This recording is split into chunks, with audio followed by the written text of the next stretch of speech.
Media మిత్రులందరికీ నమస్కారం. అన్నపూర్ణ ఆంధ్రప్రదేశ్ నేడు దుర్భిక్ష ఆంధ్రప్రదేశ్గా మారిపోయింది. ఏ ప్రభుత్వ పాలన కాలంలోనైనా సరే 5 ఖరీఫ్ సీజన్లు 5 రబీ పంట సీజన్లు ఉంటాయి. ప్రస్తుత ప్రభుత్వ పాలనా కాలంలో 3 ఖరీఫ్ సీజన్లు పూర్తిగా అయిపోయినాయి. 4వ ఖరీఫ్ సీజన్ కూడా సగం పైగా అయిపోయింది.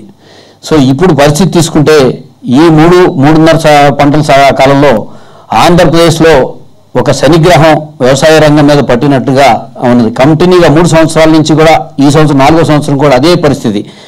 అయితే వ్యవసాయాన్ని నాశనం చేయడానికే కంకణం కట్టుకున్నట్టుగా 26 మంది కేబినెట్ మంత్రులు ఉన్నారు. ఇందులో ఒక్కళ్ళు కూడా వ్యవసాయానికి లేకపోతే రైతుకి ఉపయోగపడే ఆలోచన కలిగిన ఒక్క కేబినెట్ మంత్రి గారు కూడా లేకపోవడం చాలా బాధాకరమైన అంశం. ఇంతకుముందు అయితే CCIని పత్తి రైతుల్ని దోచుకున్న వ్యక్తిని వ్యవసాయ శాఖ మంత్రిగా చేశారు.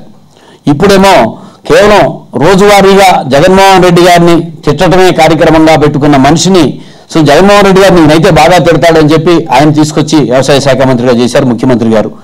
అంటే వ్యవసాయమే తెలియని మనుషుల్ని వ్యవసాయ శాఖ మంత్రులుగా చేస్తే ఎటువంటి పరిస్థితులు ఉంటాయో, రైతాంగానికి ఏ రకంగా లాభం జరుగుతుందో ఇవాళ మనం చూసే పరిస్థితులన్నీ మనం చూస్తున్నాం. ఇక గత 3 సంవత్సరాలుగా గన రాష్ట్రంలో వ్యవసాయ రంగ పరిస్థితి తీసుకుంటే 2014-15లో 238 మండలాలను ఖరీఫ్ సీజన్లో ప్రభుత్వమే కరువు మండలాలుగా ప్రకటించింది. అలాగే 2017-16లో 359 మండలాలను కరువు మండలాలుగా ప్రకటించింది. ఆ 359 మండలాలను కరువు మండలాలుగా ప్రకటించి కూడా వ్యవసాయ అనుబంధ రంగాల వృద్ధి రేటు 12% అని చెప్పి ముఖ్యమంత్రి గారు ప్రభుత్వం ప్రకటించింది. అలాగే ఇక 2016-17లో 301 మండలాలు కరువు మండలాలు. సో 12 లక్షల హెక్టార్లలో ఖరీఫ్ అండ్ రబీలో సాగు ఏరియా తగ్గిపోయింది. 10 లక్షల హెక్టార్లలో సాగు జరిగిన ప్రాంతంలో పంటలన్నీ ఎండిపోయినాయి. ఇవన్నీ అధికారిక లెక్కలు చెబుతున్నాయి. కానీ ముఖ్యమంత్రి గారు ప్రకటించిన వ్యవసాయ అనుబంధ రంగాల వృద్ధి రేటు 14%. ఇక ఈ సంవత్సరం 2017-18తో తీసుకుంటే ఇప్పటికే 241 మండలాలు కరువు మండలాలుగా తేలుతున్నట్టుగా డేటా చెప్తోంది. అలాగే ఇక పూర్తిగా సాగు ఏరియా గణనీయంగా తగ్గిపోయింది.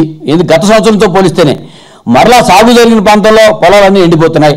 మరి రాబోయే రోజుల్లో ఈ సంవత్సరంలో వ్యవసాయ అనుబంధ రంగాల వృద్ధి రేటు 16%గా మరి ముఖ్యమంత్రి గారు ప్రకటిస్తారేమో, మరి వేచి చూడాలి.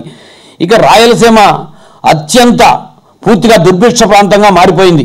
ఈ చంద్రబాబు నాయుడు గారు ముఖ్యమంత్రి అయిన నాటి నుంచి రాయలసీమ మొత్తం 234 మండలాలు రాయలసీమలో ఉంటే 2014-15లో 155 మండలాలు కరువు మండలాలు, 2015-16లో 212 మండలాలు కరువు మండలాలు, 2016-17లో 197 మండలాలు కరువు మండలాలుగా ప్రభుత్వమే ప్రకటించింది. అంటే సరాసరిన 80% మండలాలు 3 సంవత్సరాల్లోనూ కలిపి కరువు మండలాలుగా రాయలసీమలో ప్రకటించింది. అంటే ఎంతటి దుర్భిక్షం రాయలసీమలో ఉందో ఇక్కడే అర్థమవుతుంది.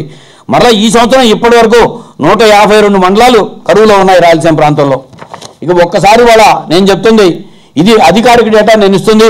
ఇది ఆంధ్రప్రదేశ్ ఏపీ అగ్రి డాట్ నెట్లో నుంచి ఇస్తున్న డేటా ప్రకారమే గత సంవత్సరమే సాగు ఏరియా తగ్గిపోయింది, పూర్తిగా సంక్షోభంలోకి వెళ్ళిపోతే గత సంవత్సరం 2 ఆగస్టు 2016 నాటికి ఈ సంవత్సరం 2 ఆగస్టు 2017 నాటికి జరిగిన సాగు ఏరియాలు కనుక తీసుకుంటే గత సంవత్సరం 2 ఆగస్టు 2016 నాటికి 23,81,210 హెక్టార్లలో సాగు జరిగింది రాష్ట్రంలో. కానీ అదే ఈ సంవత్సరం ఆగస్టు 2వ తారీఖు నాటికి కేవలం 17,54,186 హెక్టార్లకే సాగుబడిపోయింది. అదే సమయంలో రాష్ట్ర విభజన జరిగిన తర్వాత వ్యవసాయక రాష్ట్రంగాని తెలంగాణ రాష్ట్రంలో గన కంపారిటివ్ తీసుకుంటే గత సంవత్సరం ఆగస్టు 2వ తారీఖు నాటికి 30,87,000 హెక్టార్లలో 87,000 హెక్టార్లలో సాగు జరిగితే ఈ సంవత్సరం 32,17,000 హెక్టార్లలో తెలంగాణలో సాగు జరిగింది. అలాగే దేశవ్యాప్తంగా తీసుకుంటే కూడా ఆగస్టు 4వ తారీఖు నాటికి దేశవ్యాప్తంగా గత సంవత్సరం 855 లక్షల హెక్టార్లలో సాగు జరిగితే ఈ సంవత్సరం 878 లక్షల హెక్టార్లలో సాగు జరిగింది. అంటే దేశవ్యాప్తంగా సాగు ఏరియా పెరిగింది. పక్కన వ్యవసాయక రాష్ట్రంగాని తెలంగాణలో సాగు ఏరియా పెరిగింది. కానీ ఆంధ్రప్రదేశ్లో మాత్రం పూర్తిగా సంక్షోభంలోకి వెళ్ళిపోతూ సాగు ఏరియా తగ్గిపోయింది. ఇక ఆంధ్రప్రదేశ్లో ఆహార ధాన్యాలు సాగు ఏరియా తీసుకుంటే గత సంవత్సరం 10,57,000 హెక్టార్లలో ఆగస్టు 2వ తారీఖు నాటికి సాగు జరిగితే ఈ సంవత్సరం కేవలం 8,08,000 హెక్టార్లలో మాత్రమే సాగు జరిగింది. అలాగే నూనె గింజలు గత సంవత్సరం 8,70,000 హెక్టార్లో సాగు జరిగితే ఈ సంవత్సరం అత్యంత దుర్భర పరిస్థితుల్లో 3,82,000 హెక్టార్లకు మాత్రమే సాగుబడిపోయింది. ఇక రాయలసీమ, నెల్లూరు, ప్రకాశం జిల్లాల్లో తీసుకుంటే గత సంవత్సరం 13,93,933 హెక్టార్లలో సాగు జరిగితే ఈ సంవత్సరం 8,04,455 హెక్టార్లలో మాత్రమే సాగు జరిగింది. ఇక మరలా ఉత్తరాంధ్రలో తీసుకున్నా కూడా అదే పరిస్థితి. 2,88,450 హెక్టార్లలో గత సంవత్సరం సాగు జరిగితే ఈ సంవత్సరం కేవలం 2,12,300 హెక్టార్లలోనే సాగు జరిగింది. అంటే ఒక ఎకరం సాగు జరిగితేనే 40 నుంచి 50 మందికి వ్యవసాయ కార్మికులకు పని దొరుకుతుంది. అలాగే ప్రభుత్వానికి ఆదాయం, అన్ని రకాల కూడా కార్యక్రమాలన్నీ కూడా జరుగుతాయి. ఎప్పుడైతే గణనీయంగా సాగు పడిపోయిందో పూర్తిగా వ్యవసాయ కార్మికులకు పని లేని పరిస్థితి, గ్రామీణ ప్రాంతాల్లో అత్యంత దుర్భరమైన పరిస్థితి రాబోతుంది. రాష్ట్రంలో 9 జిల్లాల్లో ఇంత పూర్తిగా సంక్షోభం ఉంది. జిల్లాల వారీగా కూడా డేటా తీసుకుంటే అనంతపురం, అలాగే కర్నూలు, అలాగే కడప, చిత్తూరు, నెల్లూరు, ప్రకాశం, మరలా ఉత్తరాంధ్రలో శ్రీకాకుళం, విజయనగరం, విశాఖపట్నం జిల్లాలన్నీ కూడా 9 జిల్లాల్లో దుర్భరమైన పరిస్థితి ఉంది. ఒక్క గోదావరి డెల్టా, కృష్ణా డెల్టాలో తీసుకుంటే అత్యధిక వర్షపాతం ఈ సంవత్సరం కృష్ణా జిల్లాలో, గుంటూరు జిల్లాలో నమోదైంది. సో దాని మూలంగా వచ్చిన పంటలు. కానీ ఈ రోజున కృష్ణా జిల్లాలో కూడా టైలెండ్ ప్రాంతాల్లో అవనగడ్డ నియోజకవర్గం కానీ, పెడన నియోజకవర్గం కానీ, మచిలీపట్నంలో కూడా పొలాలు ఎండిపోతున్న ఫోటోలన్నీ కూడా అన్ని పత్రికల్లోనే వస్తున్నాయి. ఇది ఏమిస్తుందే కాదు, అన్ని పత్రికలు, ప్రభుత్వ అనుకూల పత్రికలు కూడా ఈ సంవత్సరం ఇప్పటి వరకు సాగైన ప్రాంతంలో 16 లక్షల ఎకరాల్లో బీడు పడిపోయినట్టుగా పత్రికలో వచ్చింది. ఇదిగో ఖరీఫ్లో అనుకూలించని సాగు పూర్తిగా ఇది ప్రభుత్వ అనుకూల పత్రికలోనే వచ్చినాయి. అయితే వ్యవసాయానికి సంబంధించినంత వరకు అన్ని పత్రికలు కూడా వాస్తవాలు ఇస్తున్నాయి. దానిని తీసుకోకపోవడం అనేది చంద్రబాబు నాయుడు గారు చేస్తున్న తప్పిదం. సో ఇటువంటి పరిస్థితుల్లో పూర్తిగా రాయలసీమలో ప్రధానమైన పంట వేరుశనగ పంట. సో లాస్ట్ ఇయర్ 9,30,000 హెక్టార్లలో వేరుశనగ పంట సాగు జరిగితే 9 లక్షల హెక్టార్లలో రాయలసీమలోనే సాగు జరిగింది. దక్షిణ భారత ధాన్యాగారం కృష్ణా గోదావరి డెల్టాలో అయితే దక్షిణ భారతదేశం మొత్తానికి కూడా వంట నుండి వేరుశనగ నుండి అందించే జిల్లాలు రాయలసీమ జిల్లాలు. ఈ సంవత్సరం అత్యంత దౌర్భాగ్యమైన పరిస్థితిలో గత సంవత్సరం 8,13,000 హెక్టార్లలో సాగు జరిగితే ఈ సంవత్సరం కేవలం 3,56,000 హెక్టార్లోనే సాగు జరిగింది. సాగు జరిగిన ప్రాంతంలో కూడా మినుము మొత్తం చనిపోతుంది, పెసర మొత్తం చనిపోతుంది, వేరుశనగ మొత్తం ఎండిపోతుంది. ఇవాళ కంది ఎండిపోయే పరిస్థితి, ఎదబట్టిన మొత్తం వరి పొలం కూడా ఎండిపోయే పరిస్థితి. రాష్ట్ర వ్యాప్తంగా గత సంవత్సరంతో పోలిస్తే ఈ సంవత్సరం 6,27,024 హెక్టార్లో సాగు తగ్గినట్టుగా అధికారిక డేటానే చెప్తోంది. అనేక పంటలు ఎండిపోయినాయి. ఇక మొట్టమొదటి నుంచి కూడా ప్రధానంగా రుణమాఫీ పేరుతో ఇవాళ జరిగింది ఏమిటంటే 40 లక్షల రైతుల అకౌంట్లు ఎన్పిఎల్గా మారిపోయినాయి. ఎందుకంటే మీరు రుణాలు కట్టవద్దు అని అనంతపురం జిల్లా నుంచి 2012 నుంచే మొదలుపెట్టి ఇవాళ మీరు కట్టవద్దు, మీ పుస్తక తాళ్లు మీ ఇంటికి తెచ్చిస్తామని చెప్పిన అతిపెద్ద మోసం రుణమాఫీ విషయంలో ఈ రోజున ఇవాటికి కూడా 40 లక్షల అకౌంట్లు ఎన్పిఎల్గా మారిపోయినాయి. కనీసం 50% మంది రైతులకు కూడా సంస్థాగత రుణాలు మనం ఇప్పటికీ కూడా అందించలేకపోయాం. రుణమాఫీ పేరుతో రుణాల రద్దు కాకపోగా రైతులు బ్యాంకుకి వెళ్ళే దారి రద్దు అయిపోయింది. ఇదే సమయంలో వెలువడిన తెలంగాణలో కానీ తీసుకుంటే అక్కడ ప్రభుత్వం ₹1,00,000 వరకు మేము రుణమాఫీ చేస్తామని చెప్పింది. ఇప్పటికీ 4 ఇన్స్టాల్మెంట్లు 25,000 కాడికి ₹1,00,000 చెల్లించేసింది. అదే ఆంధ్రప్రదేశ్లోకి వచ్చే ఇక చేసిన మోసం పక్కన పెడితే 5 ఇన్స్టాల్మెంట్లో చెల్లిస్తామన్నారు. ఇప్పుడు 4వ ఖరీఫ్ సీజన్ జరుగుతోంది. అయినప్పటికీ కూడా 3వ ఇన్స్టాల్మెంట్ ఇప్పటికి కూడా రైతుల అకౌంట్లో జంపడలేదు. సో ఏమిటి మరి ఇవాళ చంద్రబాబు నాయుడు గారు చెప్తుంది, నేను దేశంలో ఎక్కడా చేయనట్టుగా 24,000 కోట్లు నేను రుణమాఫీ చేశానని చెప్తూ రుణమాఫీ పేరుతో 4% వడ్డీ పడేవాడికి 14% పెనాల్టీ వడ్డీలకు వెళ్ళిపోయి రైతులు ఎన్పిఎల్గా మారిపోయితే ఇవాళ మీరు చెప్తున్న సమాధానం ఏమిటి? అలాగే ఇవాళ చంద్రబాబు నాయుడు గారు తన మేనిఫెస్టోలో పెట్టారు, ఊరు వాడ చెప్పారు, 9 గంటలు నిరంతరాయంగా పగలు వ్యవసాయానికి విద్యుత్ ఇస్తాము. ఈ రోజున కరువుతో ఉన్న రాయలసీమలోకి వెళ్తే రాయలసీమలో మొత్తం కూడా పగలు 4 గంటలు విద్యుత్ ఇస్తున్నారు, రాత్రి 3 గంటలు విద్యుత్ ఇస్తున్నారు. ఇదే కాంగ్రెస్ ప్రభుత్వంలో జరిగినప్పుడు చంద్రబాబు నాయుడు గారు ఎంతో చాలా పెద్ద ఎత్తున విమర్శ చేయడం జరిగింది. మరి ఇప్పటికీ కూడా అదే టైంలో పగలు 4 గంటలు, రాత్రి 3 గంటలు విద్యుత్ ఇస్తున్నారు. విడబడిన తర్వాత తెలంగాణ విద్యుత్ లోటుతో ఏర్పడిన తెలంగాణ రాష్ట్రం. కానీ విద్యుత్ లోటుతో ఏర్పడిన తెలంగాణ రాష్ట్రంలోనేమో ఇవాళ ఆ ప్రభుత్వం నిరంతరాయంగా పగలు 9 గంటలు విద్యుత్ ఇస్తోంది. 3 జిల్లాల్లో 24 గంటలు వ్యవసాయ విద్యుత్ ఇస్తామని చెప్పి అనౌన్స్ చేయడం జరిగింది. కానీ ఇవాళకి మరి రాష్ట్రంలో పరిస్థితి ఏమిటి? సో మేము మా రాష్ట్రం మిగులు విద్యుత్తో ఉంది, పరిశ్రమలు రండి, అంతర్జాతీయ పరిశ్రమలు అంతా రండి, మేము రాయితీతో విద్యుత్ ఇస్తాము అని చెప్పి చెప్తున్న ముఖ్యమంత్రి గారు మీరిచ్చిన హామీ పగలు నిరంతరాయంగా 9 గంటలు విద్యుత్ సరఫరా చేస్తామని ఇచ్చిన హామీ ఇవాళ కరువుతో ఇవాళ పంటలన్నీ ఎండిపోతూ ఉంటే ఇప్పటికీ కూడా మీరు తిరిగి పగలు 4 గంటలు, రాత్రి 3 గంటలు ఇస్తున్నారు అంటే మీరు ప్రజల్ని, రైతాంగాన్ని ఎంత పెద్ద ఎత్తున మోసం చేస్తున్నారో ఇప్పటికే మీకు అర్థమవుతుంది. ఇక అలాగే ఈ జిల్లాలన్నింటిలోనూ కూడా రాయలసీమలో కర్నూలు జిల్లా అనేది కృష్ణానది ముఖద్వారంలో ఉండటం మూలంగా కానీ, అలాగే బ్రిటిషర్స్ కాలంలో నిర్మించిన సుంకేసుల బ్యారేజ్ నుంచి వచ్చిన కేసీ కెనాల్ ఉండటం మూలంగా కానీ కర్నూలు జిల్లా కొంతవరకు రాయలసీమలో మెరుగు జిల్లా. ప్రత్యేకంగా నంద్యాల పార్లమెంట్ ఏరియా అనేది కర్నూలు జిల్లాలో బెటర్ అగ్రికల్చర్గా బెటర్ ఏరియా. కానీ ఈరోజు కర్నూలు జిల్లాలో కూడా 70,000 హెక్టార్లకు పైగా పంటలన్నీ ఎండిపోతున్నట్టుగా ప్రభుత్వ అనుకూల పత్రికలో బ్యానర్ ఐటమ్స్ కింద వచ్చినాయి ఆ జిల్లాలో. ఇవాళ అలాగే నంద్యాల అసెంబ్లీ సెగ్మెంట్లో, సో నంద్యాల పక్కనే గోస్పాడు మండలం కానీ నంద్యాల మండలం కానీ 1000 ఎకరాలు మినుము పంట కానీ మిగతా పంటలన్నీ ఎండిపోతున్నాయి. ఈరోజు ఇప్పటికీ ఉప ఎన్నికల పేరుతో నంద్యాల పట్టణంలోనే ఉన్నారు వ్యవసాయ శాఖ మంత్రి గారు. 10 మందికి పైగా మంత్రులు, కేబినెట్ మంత్రులు అక్కడే ఉన్నారు.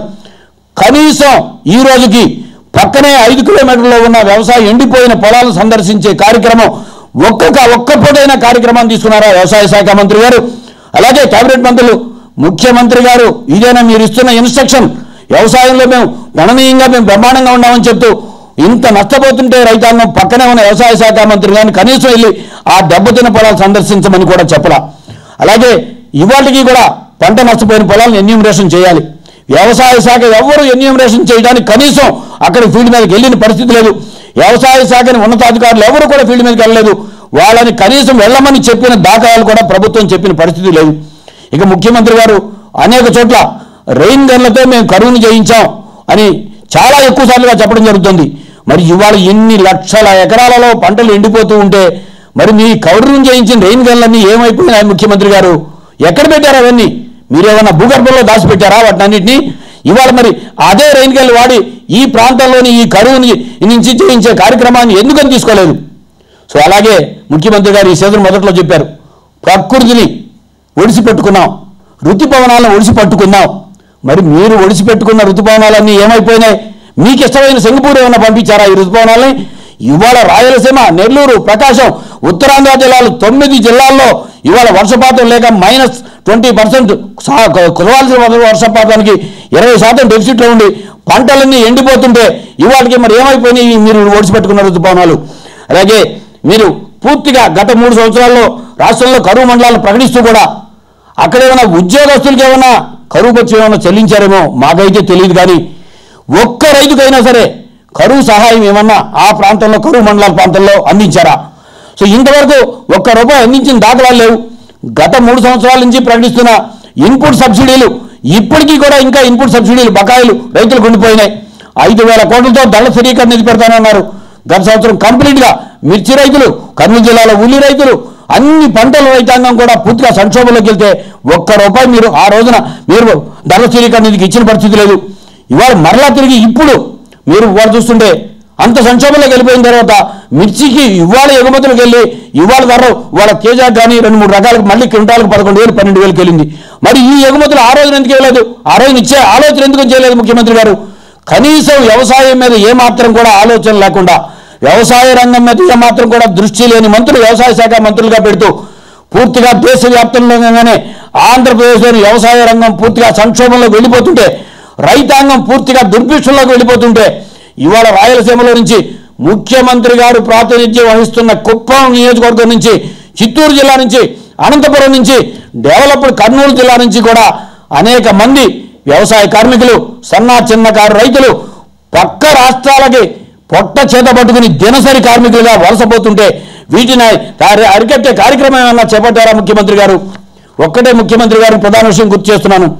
2011లో హైదరాబాద్లో న్యూ ఎమ్మెల్యే క్వార్టర్స్లో ఆయన అపోజిషన్ పార్టీ లీడర్గా ప్రకృతి వైపరీత్యాల మూలంగా పంట నష్టపోయిన రైతులకు హుడా కమిటీ రిపోర్టు ప్రకారం ఎకరానికి 10,000 నష్టపరిహారం అందించాలని ఆమరణ నిరాహార చేశారు ముఖ్యమంత్రి గారు. మీరు ఈ రోజున ముఖ్యమంత్రిగా మీకు మరి మీరు నిరాహార చేసిన విషయం మీకు ఏమైనా గుర్తుందా? ఒక్కసారి వెనక్కి తిరిగి ఆలోచించండి. మీరేమి డిమాండ్ చేశారో అదే డిమాండ్ ఇవాళ లక్షల హెక్టార్లో పంటలు చచ్చిపోతుంటే ఇవాళ ఎకరానికి అదే హుడా కమిటీ రిపోర్ట్ ప్రకారం 10 నుంచి 20,000 రూపాయలు పంటను బట్టి, పంట పెట్టుబడిని బట్టి నష్టపరిహారం చెల్లించాలని చెప్పి ప్రభుత్వానికి నేను డిమాండ్ చేస్తున్నాను. అలాగే ఇప్పుడు దాకా రైతులకు చెల్లించాల్సిన బకాయి ఉన్న ఇన్పుట్ సబ్సిడీ మొత్తం తక్షణం చెల్లించండి. అలాగే ఇమీడియట్గా ఎక్కడైతే కరువు ప్రాంతాలు ఉన్నాయో అన్ని చోట్ల కూడా మీరు చెప్పినట్లుగా నిరంతరాయంగా 9 గంటలు పగలు విద్యుత్ అందించాలని చెప్పి ప్రభుత్వానికి డిమాండ్ చేస్తున్నాను. అలాగే ఇవాళ గన ఇదే రకమైన పరిస్థితిలో వ్యవసాయ సంక్షోభాన్ని మనం వదిలేస్తే, అలాగే రైతు సంక్షోభాన్ని మనం పట్టించుకోకుండా వదిలేస్తే, అలాగే పక్క రాష్ట్రాలకి వైగ్రేట్ అయిపోతున్న పరిస్థితిని కానీ మనం ఇలాగే చూస్తూ వదిలేస్తే ఆంధ్రప్రదేశ్లోని గ్రామీణ ప్రాంతం మొత్తం కూడా అత్యంత భయానకమైన పరిస్థితులకు వెళ్ళబోతుంది. దీనిని తక్షణం ఒక యుద్ధ ప్రాతిపదిక మీద ఒక చర్య చేపట్టవలసిన అవసరం ప్రభుత్వానికి ఉంది. అలాగే ప్రజాప్రతినిధులు కావచ్చు, అన్ని పార్టీల ప్రజాప్రతినిధులు కానీ, ప్రజా సంఘాలు కానీ, మేధావి వర్గాలు కూడా దీన్ని డిమాండ్ చేయవలసిన అవసరం ఉంది. ఒక ఎకరంలో పంట సాగు జరిగితే 40 నుంచి 60 మందికి వ్యవసాయ కూలి కలుగుతుంది. వ్యవసాయంలో పంట పండి బయటకు వస్తే 4 నుంచి 6 వేల రూపాయలు ప్రభుత్వానికి ఆదాయం వస్తుంది. అక్కడ పంటలు పండి గ్రామీణ ప్రాంతాల్లో సంపద ఉంటేనే భూముల ధరలు పెరుగుతాయి. పంట పండితేనే వ్యవసాయ కార్మికుడు, అలాగే కులవృత్తుల వాళ్ళు, అలాగే చిన్న చిన్న వ్యాపారస్తులు, చిరు వ్యాపారస్తులు, పక్కన ఉన్న పట్టణాల్లోని చిరు వ్యాపారస్తుల పరిస్థితులు కూడా బాగా ఉంటాయి. అది లేనప్పుడు పూర్తిగా రాష్ట్రం మొత్తం సంక్షోభంలోనికి వెళ్ళిపోయే పరిస్థితి. 2003-4లో చంద్రబాబు నాయుడు గారు ముఖ్యమంత్రిగా దిగిపోయే నాటికి రాష్ట్రం మొత్తం ఎంత సంక్షోభంలో ఉందో మరలా ఈ 3.5 సంవత్సరాల్లోనే అంతటి సంక్షోభంలోకి వెళ్ళిపోయింది. ఫైనల్గా ముఖ్యమంత్రి గారికి మేము ఒక్కటే డిమాండ్ చేస్తున్నాం. మీరిచ్చిన హామీలు పూర్తిగా 9 గంటలకు వచ్చేది విద్యుత్, మీరిచ్చిన హామీ, మీరు చేసిన డిమాండ్, మీరు నష్టపరిహారం ఎకరానికి, అలాగే మీరు చెప్తున్నట్టుగా ఇన్పుట్ సబ్సిడీ బకాయిలన్నీ తక్షణం రైతులకు చెల్లించండి. పక్క రాష్ట్రాలకి రైతాంగం వలసపోకుండా, ఇది అంతకంటే ఒక రైతు ఆత్మహత్య కంటే కూడా ప్రమాదకరమైనది ఈ మీరు మైగ్రేషన్ అనేది. కుటుంబాలు పక్క రాష్ట్రాలకి బెంగళూరు, చెన్నై, కేరళకు మైగ్రేట్ అయిపోయి అడ్డా మీద రోజువారీ కార్మికులుగా రైతు కుటుంబాలు వెళ్ళటం అనేది ఇది రాష్ట్రానికి మంచి కార్యక్రమం కాదు. ఒకనాడు ప్రజలందరికీ తిండి పెట్టే రైతు కుటుంబాలు ఇవాళ అలా వెళ్ళడం చాలా దౌర్భాగ్యం. ఇవాళ మీరు క్యాబినెట్లో ఉన్న మీ మంత్రులు కనీసం వాళ్ళ పక్కనే కర్నూలు జిల్లాలో ఉన్న మంత్రుల్ని ముందు చనిపోతున్న పొలాల సందర్శనకు పంపించండి. తక్షణ మంత్రులు కూడా డిమాండ్ చేస్తున్నాం. వ్యవసాయ శాఖ మంత్రి గారు, మీ తక్షణ బాధ్యత వ్యవసాయ రంగాన్ని పరిరక్షించడం. మీరు మిగతా కార్యక్రమం మీరు ఉప ఎన్నికల్లో ప్రచారం చేసుకోండి, ఏమైనా చేసుకోండి, కానీ ప్రధానమైన బాధ్యత ఇవాళ రాష్ట్రం పూర్తిగా సంక్షోభంలోకి వెళ్ళిపోయిన వ్యవసాయ రంగాన్ని పరిరక్షించవలసిన బాధ్యత మీ మీద ఉంది. అలాగే సంక్షోభంలోకి వెళ్తున్న రైతులను ఆదుకోవాల్సిన బాధ్యత మీ మీద ఉంది.